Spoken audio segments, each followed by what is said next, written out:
Di sini saya akan mencoba menjelaskan tentang pengertian jurnalisme cloning.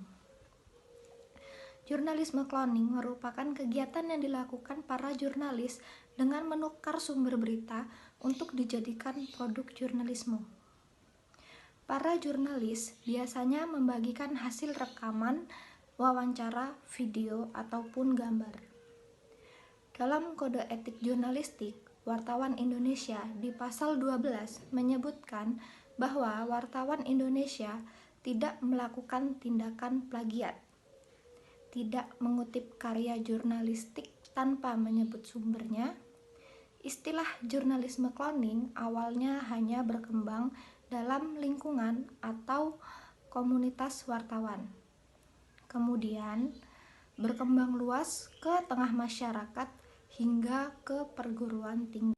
Kemudian dalam tesis berjudul Jurnalisme Cloning, Praktik Plagiarisme Karya Jurnalistik di kalangan jurnalis yang ditulis oleh Mbak Rani Dwi Lestari menyebutkan jurnalisme cloning adalah aktivitas tukar-menukar sumber berita berupa rekaman wawancara, catatan wawancara.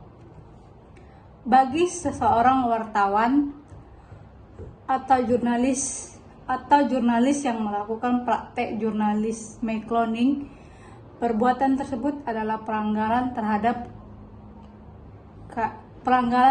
Kode Etik Jurnalistik atau KEJ yang terangkum dalam Peraturan Dewan Pers nomor 03/SK/DPD/3/2006 tentang Kode Etik Jurnalistik. Pada pasal 2 KEJ tertulis, wartawan Indonesia menempuh cara-cara yang profesional dalam melaksanakan tugas jurnalistik. Tafsiran dari pasal 2 KEJ pada butir D dan E tentang cara-cara yang profesional adalah menghasilkan berita yang faktual dan jelas sumbernya, dan rekayasa pengambilan dan pemuatan atau penyiaran gambar, foto, suara, dilengkapi dengan keterangan tentang sumber dan ditampilkan dengan keterangan tentang sumber, dan ditampilkan secara berimbang. Kemudian pada butir G menyatakan tidak melakukan plagiat, termasuk menyatakan hasil liputan wartawan lain sebagai karya sendiri. Selanjutnya, tujuan aktivitas jurnalistik tentunya berhubungan dengan pencarian informasi untuk dijadikan sebuah karya jurnalistik, dapat berupa berita, feature, tajuk, dan lain-lain. Adanya praktek tukar-menukar berita tersebut, yaitu mereka para jurnalis sebenarnya paham dengan berita yang akan mereka bawakan. Tetapi agar lebih mudah dalam membuat berita tanpa harus berpikir, akhirnya mereka melakukan plagiasi atau yang sering disebut menjiplak karya orang lain dan melakukan hal plagiasi tersebut karena mereka bermalas-malasan. Praktik plagiat di kalangan jurnalis tentunya menjadi sebuah pelanggaran karena bertentangan dengan Kode Etik Jurnalistik. Kegiatan meniru mirip orang lain atau plagiasi saat ini sudah semakin mudah dilakukan. Kinerja wartawan di lapangan dalam mengumpulkan berbagai informasi untuk dijadikan bahan berita ternyata juga turut berpengaruh pada berkembangnya perilaku plagiat, khususnya jurnalisme cloning. Menurut Syah 2011, istilah cloning berita merujuk pada perilaku wartawan yang melakukan copy-paste, menjiplak berita wartawan media lain tanpa melakukan proses peliputan sendiri atau tidak maksimal dalam proses mendapatkan bahan, kemudian menggunakan bahan dan atau berita tersebut untuk disiarkan atau dimuat di medianya dengan menggunakan nama wartawan melakukan copy-paste cloning. Contoh kasusnya ditemukan pada portal berita okezone.com dan radarcirebon.com yang berjudul Puan Maharani matikan mikrofon, ini penjelasan Sekjen DPR. Dan soal mikrofon mati, Sekjen DPR RI mengatakan pimpinan hanya menjalankan tugas. Diketahui okezone.com mengunggah berita pada Selasa 6 Oktober 2020 pada pukul 13.02 waktu Indonesia Barat oleh Kiswondari. Sedangkan pada radarcirebon.com pada tanggal 8 Oktober 2020 dengan tidak mencantumkan nama penulis berita.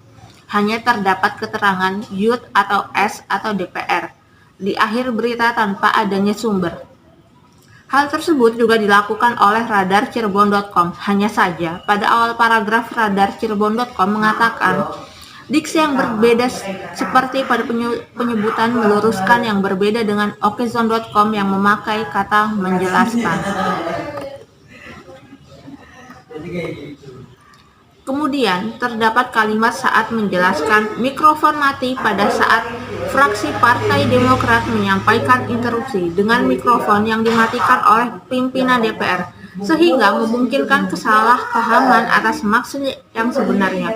Oleh karena itu, adanya kesamaan ide alur yang dipakai pada awal pemberitaan radarcirebon.com dapat masuk ke dalam jenis berita jurnalisme cloning ideatif. Pada paragraf ke-6 okezone.com mencantumkan verbatim narasumber yang membahas tentang Sekjen DPR RI yang kembali menegaskan bahwa pimpinan rapat bukan bermaksud menghalangi fraksi Partai Demokrat saat berbicara. Sedangkan pada radarcirebon.com, kalimat tersebut langsung diubah dengan bentuk narasi dengan penempatan di paragraf keempat yang tidak berbeda jauh secara diksi, sehingga penerapan page rating dapat terlihat pada bagian ini. Selanjutnya adalah ada persamaan pada paragraf ke-7 di okezone.com yang dapat ditemukan pada radarcirebon.com dengan perbedaan hanya pada tata letak paragraf, namun diksi yang dipakai tetaplah sama. Oke, jadi kesimpulannya ialah jurnalisme cloning merupakan aktivitas tukar-menukar sumber berita yang dilakukan jurnalis dalam menghasilkan karya jurnalistik. Praktik jurnalisme cloning sangat dekat dengan plagiarisme atau penciptakan suatu karya, di mana praktek ini dilakukan antar sama jurnalis atau wartawan dengan cara menyalin atau mengambil informasi untuk menyusun sebuah karya jurnalistik dan disebarluaskan melalui media massa. Jurnalisme cloning bertentangan dengan kode etik jurnalistik, khususnya tentang larangan plagiarisme.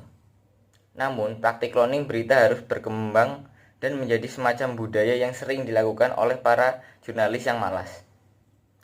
Cloning berita dianggap sebagai hal yang wajar dan mengalami pembiaran baik oleh perusahaan media maupun organisasi profesi wartawan, sehingga masyarakat sebagai konsumen informasi menjadi terpengaruh karena kurangnya keragaman informasi. Baik, ya terima kasih.